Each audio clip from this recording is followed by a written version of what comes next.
ওসমান হাদির হত্যা চেষ্টার ঘটনার প্রতিবাদে আয়োজিত সমাবেশে জনাব হাসনাত আবদুল্লাহ, এনসিপির গুরুত্বপূর্ণ নেতা, তার একটা বক্তব্য নিয়ে বেশ আলোচনা সমালোচনা চলছে। তিনি ভারতের সেভেন সিস্টার্সকে বিচ্ছিন্ন করে ফেলার হুমকি দিয়েছেন। এটাই আমার মূল আলোচনার জায়গা। তার আগে জনাব মাহফুজ আলম, সদ্য পদত্যাগকৃত উপদেষ্টা, তার একটা মন্তব্য নিয়ে আমি আসলে একটু কথা বলতে চাই। আসলে আমাদের এই আলাপটা করতে হবে, আমরা এই ধরনের সমাবেশে কতটুকু বলতে পারি, আমাদের কি কোনো রেড লাইন আছে সেই ব্যাপারটা নিয়ে। যারা মাহফুজ আলম বলছেন আমাদের গায়ে হাত দেওয়া যাবে না, একটা লাশ পড়লে আমরা কিন্তু লাশ নেব, অত সুশীলতা করে লাভ নেই, কারণ অনেক ধৈর্য ধরা হয়েছে। এটা নিয়ে আগে একটু কথা বলি। তিনি যখন বলছেন এই ধরনের ক্ষুব্ধতার কথা, ক্ষুব্ধতার যৌক্তিক কারণ আছে, এটা আমরা যে কেউ মনে করি, আমরা প্রত্যেকে ক্ষুব্ধ। দুঃখ যেমন আছে, কষ্ট যেমন আছে, তেমনি একই সাথে আমাদের ক্রোধ আছে, ক্ষুব্ধতা আছে। ওসমান হাদিকে হত্যা চেষ্টা নিয়ে আমাদের মধ্যে এই ধরনের অনুভূতি তৈরি হয়েছে। সো মাহফুজ আলম যেভাবে বলছেন যে সুশীলতা অনেক হয়েছে, তার মানে হলো এই রকম যে এখানে যেহেতু একটা হত্যা হয়েছে, আমরা লাশ পেয়েছি, আমরা আরও লাশ নেব। আমরা খেয়াল করবো এই ধরনের বক্তব্যকে খুব হালকা পলিটিক্যাল রেটরিক বলে উড়িয়ে দেওয়া উচিত হবে না, কোনোভাবেই উচিত হবে না। আমরা এর মধ্যেই খেয়াল করছি সমাজে একটা অস্থিরতা তৈরির চেষ্টা হচ্ছে, বিশেষ করে আওয়ামী লীগের বিরুদ্ধে। আমরা শেখ হাসিনার পতন এবং পালিয়ে যাওয়ার পর অনেকেই বলেছি, আমার প্রথম ভিডিও যেটা ছিল শেখ হাসিনা পালিয়ে যাওয়ার পর, প্রথম ভিডিওতে বলেছি যে আমাদের প্রথম এবং প্রধান কাজ হবে আওয়ামী লীগের ব্যক্তির ওপরে, তাদের কোনো প্রতিষ্ঠানের ওপরে, ঘরবাড়ির ওপরে কোনো রকমের অন্যায় হামলা যেন না হয়। আমরা আওয়ামী লীগের বিচার চেয়েছিলাম, বিচার চাই। কিন্তু যেটা হয়, এই ধরনের ঘটনা যখন ঘটবে, ওসমান হাদির উপরে হামলার মতো, আমাদের সেই পুরনো ক্ষোভ জেগে উঠবে, ক্রোধ জেগে উঠবে। এগুলো আমাদের ইনবর্ন ইনস্টিংক্ট, সাইকোলজি ভাষায় ইড বলে, এগুলো আমাদেরকে প্ররোচিত করে। এবং আমাদের ইডের মধ্যে আরেকটা আছে প্রতিশোধ পরায়ণতা, ভেঞ্জেন্স। আমরা চাই প্রতিশোধ নেব, এগুলো আমাদের মধ্যে আছে। কিন্তু এগুলো উস্কে দেওয়াটা কোনো কাজের কথা হতে পারে না।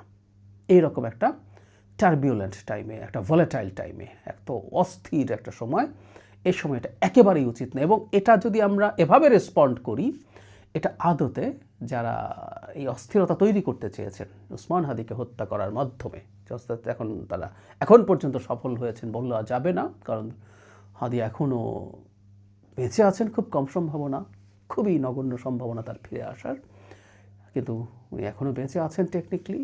কিন্তু তারপরও এই চেষ্টাটা তারা এই কারণে করেছে, হত্যা করে ফেলার, কারণ এই ধরনের প্রেক্ষাপট যেন তৈরি হয়। সো যারা মাহফুজ আলমের এই বক্তব্যটাও আমি নিন্দা জানাই।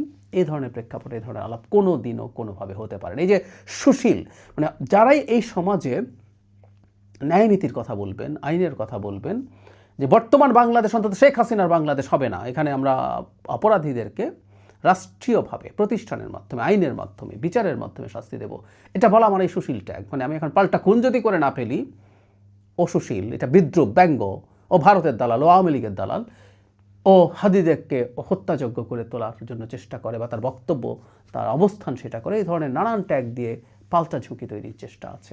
এগুলো গর্হিত অন্যায়, চরম ভুল হচ্ছে বলে মনে করি। এবার হাসনাত আবদুল্লাহর বক্তব্যটা নিয়ে, যেটা নিয়ে প্রচুর কথাবার্তা হচ্ছে, তিনি বলছেন এভাবে, মানে বাংলাদেশের লোকজন যেহেতু ওখানে পালিয়ে গেছে, এই তথ্যটা আমাদের কাছে ছিল, জনাব ওসমান হাদির হত্যাকারীরা ভারতে গেছেন, হাসিনা তার সাঙ্গপাঙ্গ দলবল নিয়ে তো আছেনই। হাসনাত আবদুল্লাহ বলেন, আমি কোট করছি, বাংলাদেশে যারা বিশৃঙ্খলা সৃষ্টি করে, সন্ত্রাস চালায়, ভোট চুরি করে এবং হাদিকে হত্যা করেছে, তাদের আশ্রয় প্রশ্রয় পৃষ্ঠপোষকতা দিচ্ছে ভারত। এর পরের বাক্যটা, এটাই সেই বাক্য, দেশের পরিবেশ অস্থিতিশীল, নির্বাচন বানচালের অপচেষ্টা চলছে। খেয়াল করি, তারপর বলছেন, যারা বাংলাদেশের সার্বভৌমত্ব, ভোটাধিকার ও মানবাধিকারকে বিশ্বাস করে না, তাদেরকে আশ্রয় দিলে আমরাও বাংলাদেশে ভারতের বিচ্ছিন্নতাবাদীদের আশ্রয় দিয়ে সেভেন সিস্টার্স আলাদা করে দেব। 5 আগস্ট পরবর্তী সময় এই সেভেন সিস্টার্স আলাদা করে দেবটে ওই আলাপটা প্রচুর হয়েছে। আমার মনে আছে যখন অগাস্টে শেখ হাসিনা পতনের পর একটা বিশাল বন্যা হয়েছিল ভারতের পানি ছেড়ে দেওয়ার কারণে, তখন এমন স্লোগান আমি নিজ কানে ঢাকা ইউনিভার্সিটিতে শুনেছি, বন্যায় যদি মানুষ মরে সেভেন সিস্টার্স থাকবে না রে, এই ধরনের স্লোগান হয়েছে। এটার ভিডিও প্রচুর ছড়িয়ে পড়েছে। মানে সেভেন সিস্টার্স আলাদা আলাদা করে দেবো, ভারতকে আমরা হুমকি দিচ্ছি এই ধরনের ভাষায়। পারি কি দিতে? দেয়া ঠিক হবে কি? যেন হাসনাত আবদুল্লার জায়গা থেকে ঠিক হবে? এই মুহূর্তে বাংলাদেশে এনসিপিকে আমরা তৃতীয় প্রধান দল হিসেবে ধরছি। আমরা জানি না আসলে তাদের জনসমর্থন কেমন, এই নির্বাচনে অনেকটা বোঝা যাবে, কিন্তু যেহেতু খুবই গুরুত্বপূর্ণ মুখ, জনাব হাসনাত আবদুল্লাহ নিজেও সেরকম একজন এই গণ অভ্যুত্থানের গুরুত্বপূর্ণ মুখ, তাদেরকে আমরা মূল্য দিই, মূল্যায়ন করি, সমাজেই মূল্যায়ন আছে, এটা ফ্যাক্ট। তাদের আগের যে সোশ্যাল ক্যাপিটাল তৈরি হয়েছিল সেই আন্দোলনের পর, সাফল্যের পর, এই গণ অভ্যুত্থানের পর, সেটা অনেকখানি কমে গেছে নানা কারণে, আমি সেই আলোচনায় যাচ্ছি না, কিন্তু তারপরও তারা গুরুত্বপূর্ণ এবং সেই দলেরই অত্যন্ত গুরুত্বপূর্ণ একজন সদস্য। তিনি মানে দেশকে যে দুটো জোনে ভাগ করা হয়েছে, আমি কনফিউজড, উত্তর বা দক্ষিণ কোনো একটা অঞ্চলের মুখ্য সংগঠক, তিনি অত্যন্ত গুরুত্বপূর্ণ একটা পদে তিনি আছেন। হাসনাত আবদুল্লাহ তাহলে বলছেন যে তিনি বাংলাদেশের মাটিতে ভারতের বিচ্ছিন্নতাবাদীদেরকে আশ্রয় দিয়ে সেভেন সিস্টার্সকে বিচ্ছিন্ন করে দেবেন। যুক্তি তিনি যেটা দিচ্ছেন এটাকে অ্যাপারেন্টলি যৌক্তিক মনে হয়, কারণ শেখ হাসিনা তো আসলে ওখানে বসে বাংলাদেশকে আনস্টেবল করার চেষ্টা করছে, কোনো সন্দেহ নেই। প্রকাশ্য হুমকি দিচ্ছেন, ওকে খুন করে ফেলতে হবে ধরনের কথাও বলছেন, তার লোকজন বলছে তিনি সায় দিচ্ছেন, দেখে নিতে হবে, তালিকা করে রাখছেন, ইত্যাদি ইত্যাদি। সমন্বয়কদের বিরুদ্ধে কথা বলছেন, সেই তালিকায় নিশ্চিতভাবেই হাসনাত আবদুল্লাহ আছেন। এত কিছুর পরও কি ভারতকে এই হুমকিটা আমরা দিতে পারি? দেওয়া উচিত হবে। একটা কথা মাথায় রাখতে হয়, আমরা রাষ্ট্র হিসাবে যখন আরেক রাষ্ট্রের সাথে আলোচনা করি, আমরা প্রকাশ্যে অন্তত তার টেরিটোরিয়াল ইন্টিগ্রিটি নিয়ে কথা বলতে পারি না। এটা ভয়ঙ্কর ব্যাপার, এটা খুবই বেসিক ব্যাপার। এখন প্রশ্ন আসতে পারে, ভারতের কেউ কি বলে নাই? ভারতের কেউ কেউ কখনো কখনো বলার চেষ্টা করেছে। ধরুন অখণ্ড ভারত যে মানচিত্র তারা তাদের নতুন পার্লামেন্টে দিয়েছে, এটা বাংলাদেশের টেরিটোরিয়াল ইন্টিগ্রিটিকে পুরোপুরি অস্বীকার করা হয়েছে।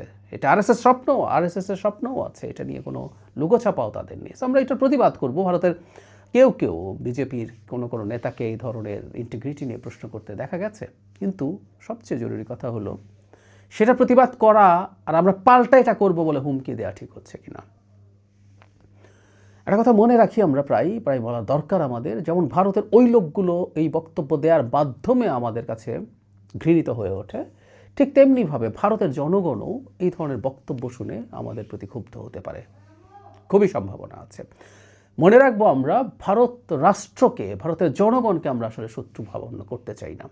সত্যি বলতে সরকারকেও চাই না। ভারতের সরকার তার আচরণের কারণে আমাদের শত্রুতে পরিণত হয়েছে, আমাদের রাগ, ক্রোধ এগুলো তো বটেই, ঘৃণাও অর্জন করেছে।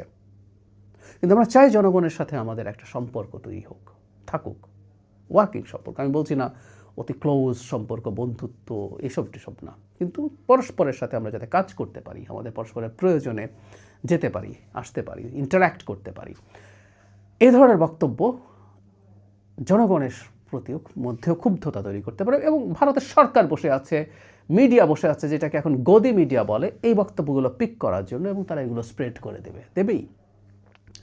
ডক্টর ইউনূস কোনো রকমভাবে সেভেন সিস্টার্সের ইন্টিগ্রিটি নিয়ে প্রশ্ন তোলেন নাই, তারপরও তারা প্রচুর জলঘোলা করেছিল।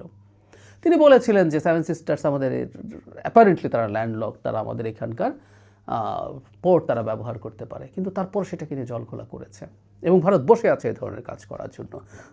এবং একটা কথা মনে রাখতে হবে, বাংলাদেশের মাটি থেকে যত বেশি ভারতের বিচ্ছিন্নতা, ভারতের টেরিটোরিয়াল ইন্টিগ্রিটি, তার যে ভূমি সেটার কোনো রকম ভাগ হয়ে যাবে, সেটার কোনো অংশ আলাদা হয়ে যাবে, এই ন্যারেটিভ যদি বাংলাদেশের মাটিতে ক্রমাগত হতে থাকে, এই বয়ানটা ভারতের তার পারপাস সার্ভ করে। বাংলাদেশে ভারতের প্রতি একটা শত্রুভাবাপন্ন সরকার তৈরি হয়েছে। এই জিনিস যদি সে বিভিন্ন দিকে অ্যাস্টাবলিশ করতে পারে, বাংলাদেশের উপরে নানা রকম কোয়ার্সিভ স্টেপ, নানা রকম ক্ষতিকর পদক্ষেপ নেওয়ার মতো যৌক্তিকতা, মরাল গ্রাউন্ড সে তৈরি করতে পারবে তার দেশে এবং তার দেশের বাইরেও। অত্যন্ত অত্যন্ত ভুল বক্তব্য যেন হাসনাত আবদুল্লাহর। আমরা ভারতের সব কিছুর পরও বাংলাদেশের এখন এবং ভবিষ্যতের প্রত্যেকটা রাজনৈতিক দল যারাই ক্ষমতায় আসবে, তাদের এই একটা জিনিস দ্ব্যর্থহীন ভাষায় নিশ্চিত করতে হবে যে ভারতের টেরিটোরিয়াল ইন্টিগ্রিটি নিয়ে কেউ কখনো কিছু করবে না। একসময় বাংলাদেশের মাটি থেকে এগুলো হয়েছে বলে অভিযোগ ছিল, কিন্তু ভারতকে এই আশ্বস্ত করতে হবে। আমাদের মনে রাখতে হবে, এত বড় একটা সুপার পাওয়ারের পাশে বসে তার যদি যে অংশটা নিয়ে, তার তো এটা আসলে খুবই স্ট্র্যাটেজিকলি সমস্যার জায়গা আছে, তার স্ট্র্যাটেজিক একটা চোখ পয়েন্ট আছে। আমরা এখন সবাই চিনি এটা শিলিগুড়ি করিডোর, যেটাকে চিকেন স্নেক বলে আমরা সহজে বুঝি। সেটা এই দুর্বলতার কারণে যদি সে ক্রমাগত হুমকির মধ্যে থাকে, সে বাংলাদেশের উপরে যে কোনো রকম কিছু করার জন্য ছাপিয়ে পড়তে পারে। আমি বলছি না তাতে খুব সফল হবে, এখনই সে এটা করবে, কিন্তু কখনো না কখনো তার এই ধরনের প্রেক্ষাপট তৈরি করার চেষ্টা করতে পারে। জনাব হাসনাত আবদুল্লাহকে সংযত হতে হবে, জনাব মাহফুজ আলমকে সংযত হতে হবে। একটা কথা মনে রাখতে হবে যে রাজনীতির মাঠে দাঁড়িয়ে জনসভায় আমি পলিটিক্যাল রেটরিক বলে সব কিছুকে জায়েজ করে ফেলতে পারি না, এটা উচিত হয় না। বরং এই ধরনের বক্তব্য থেকেই ঘৃণা ছড়াতে থাকে, এই ধরনের বক্তব্য থেকেই সমাজে অস্থিরতা স্প্রেড করে। ভারতে এগুলো আমরা ভুরি ভুরি দেখেছি জনসভায় যখন এই ধরনের বক্তব্য দেওয়া হয়েছে। সুতরাং একটা রেড লাইন থাকা উচিত বলে মনে করি। আমার ক্ষোভ, রাগ, ঘৃণা থাকার যৌক্তিক কারণ আছে, কিন্তু দায়িত্বশীল জায়গায় থেকে দায়িত্বশীল কথা বলা খুবই জরুরি।